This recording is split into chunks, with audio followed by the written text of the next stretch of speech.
प्रश्न। स्वामी जी, पांजी किसको कहते हैं? पांजी के रास्ते कहाँ कहाँ हैं? उत्तर। मामूली द्वारों के अलावा संतों के खास रास्ते अंतर में दुर्मुकाम से आने जाने के हैं। इनको पांजी के रास्ते कहते हैं। एक पांजी 10वें द्वार से तीसरे तिल तक, दूसरी त्रिकुटी से सत्यलोक तक, तीसरी 10वें द्वार से सत्यलोक जाती है। यह रास्ते ऊपर पहुंचकर खुलते हैं, मगर किसी किसी जीव को अंत में इन रास्तों से भी सद्गुरु ले जाते हैं। प्रश्न। स्वामी जी, गुरुपद, पियापद और सद्गुरु पद से क्या मुराद है और इनकी उपासना क्यों जरूरी है? उत्तर। संत मत में अंतर के मुकामात के दर्जे इस तरह लगाए गए हैं कि दूसरे मुकाम को गुरुपद, तीसरे मुकाम को पियापद और सत्यलोक को सद्गुरु पद कहा है। बस ख्याल करो कि इनको अगर ओछा समझा जावे या इनका अभाव किया जावे तो जीव दुर्मुकाम तक कैसे पहुंच सकता है। जब तक सूरत इन मुकामात के परे न पहुंच जावेगी, इनकी उपासना करनी पड़ेगी। प्रश्न।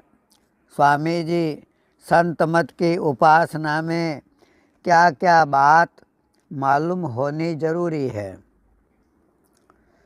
उत्तर। संत मत की उपासना में नाम, स्वरूप, शब्द, मुकाम व लीला और रास्ते से वाकिफ होना जरूर है। बगैर भेद पूरा मिले उपासना दुरुस्ती के साथ नहीं हो सकती और पूरा फायदा नहीं मिल सकता। प्रश्न। स्वामी जी, सद्गुरु जीव पर किस किस मुकाम से दया करते हैं? उत्तर। जो सत्संगी पिंड में बैठे हैं उन पर 4 मुकामात से दया की जाती है। दर्जे बदर्जे जैसे उनके सूरत और मन साफ होते हैं वह मुकाम हैं सत्यलोक, 10वां द्वार, त्रिकुटी और तीसरा तिल। जब सद्गुरु शरीर छोड़कर अपने धाम को चले जाते हैं तब सत्यलोक, 10वें द्वार और त्रिकुटी से दया और संभाल करते हैं। प्रश्न। स्वामी जी, क्या जीव के कर्म स्वप्न में भी भुगताए जाते हैं और क्या कोई कर्म सद्गुरु अपने ऊपर लेकर भी भुगता देते हैं? उत्तर। पूरे प्रेमी और आशिकों के लिए यह मौज भी बाज दफे होती है कि उनके बाज प्रारब्ध कर्म ख्वाब यानी सपने में ही भुगता दिए जाते हैं और सद्गुरु अपने ऊपर लेकर भी भुगता देते हैं। प्रश्न।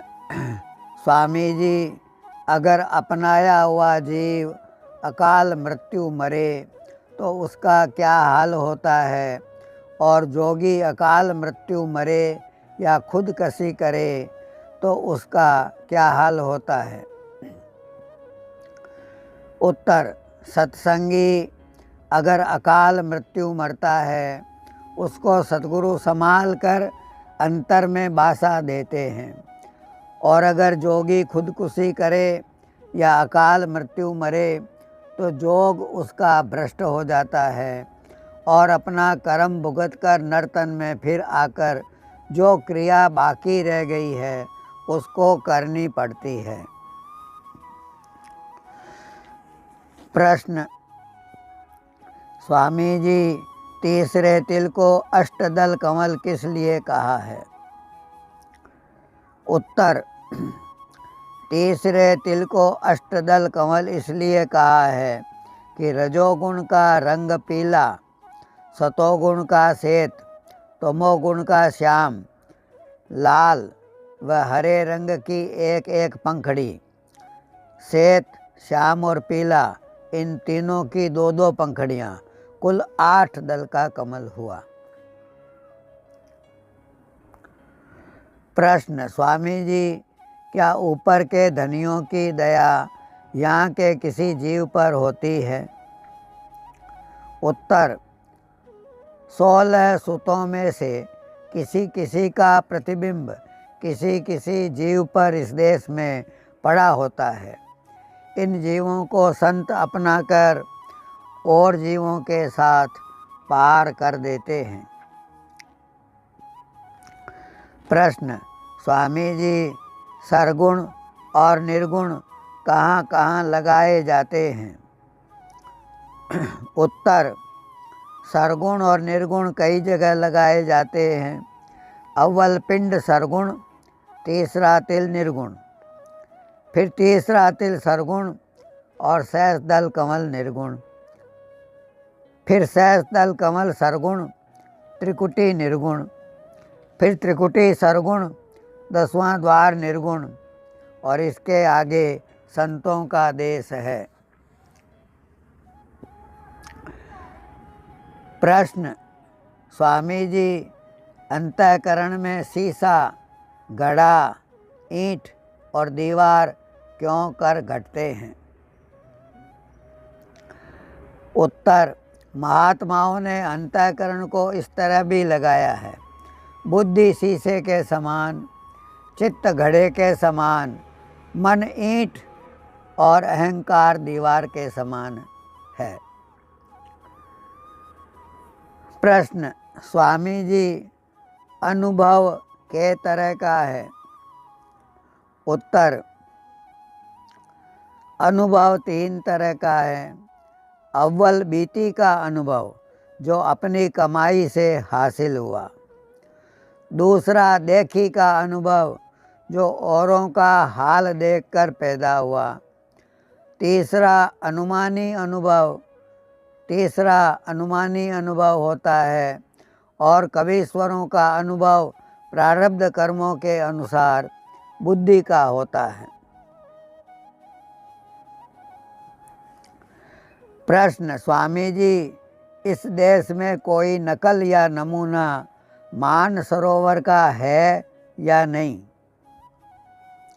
उत्तर, अमृतसर का तालाब कुछ थोड़ा सा मानसरोवर से मिलता है, यानी किसी कदर उसकी नकल है, मगर मानसरोवर की गहराई हजारों योजन है और प्रकाश इस कदर ज़्यादा है कि पहले पहल सूरत की निगाह उस पर नहीं ठहरती। प्रश्न, स्वामी जी दायां बायां शब्द कहाँ तक है? उत्तर, 10वें द्वार के आगे दायां बायां शब्द नहीं है, बल्कि सुखमना शब्द को ही सद्गुरु पकड़ा देते हैं। प्रश्न, स्वामी जी चारों शरीरों में सूरत किस तरह भोग भोगती है? उत्तर, स्थूल शरीर वाले 10 इंद्रियों से भोग भोगते हैं।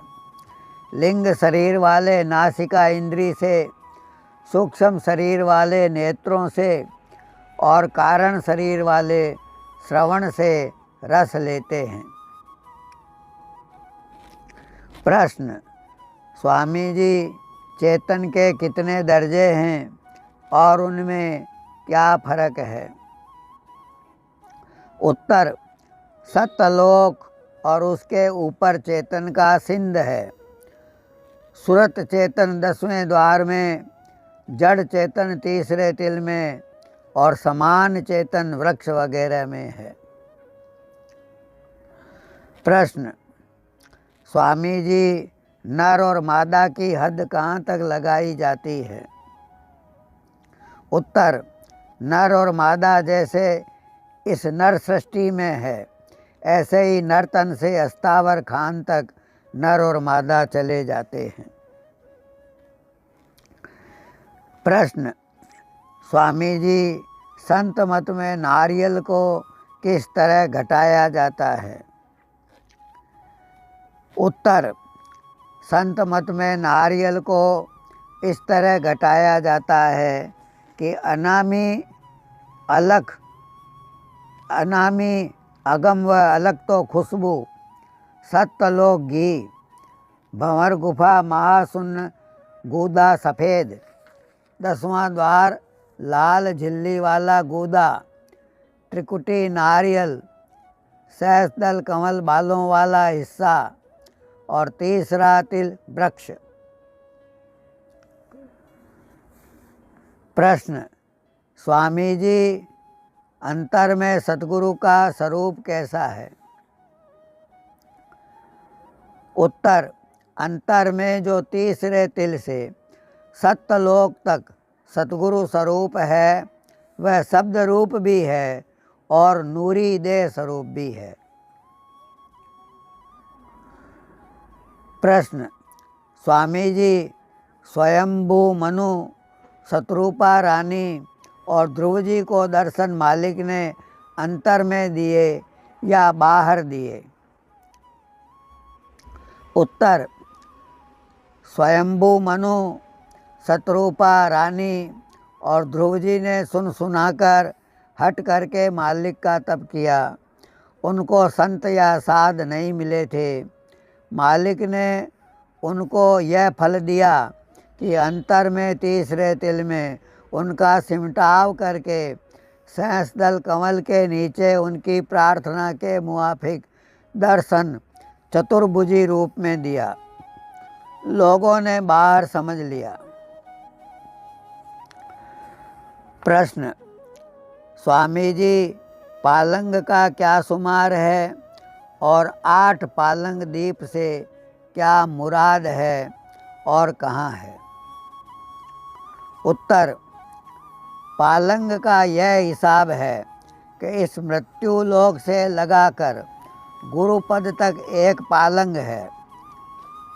बस सबको अचरज होता है कि एक पालंग के अंदर कोई मुकाम 8 पालंग का कैसे समा सकता है।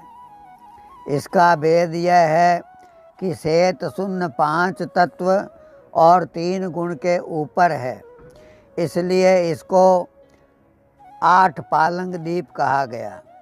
कड़ी स्वामी जी साहिब, पालंग 8 दीप पर माना, जोग आरंभ कीन विधि नाना।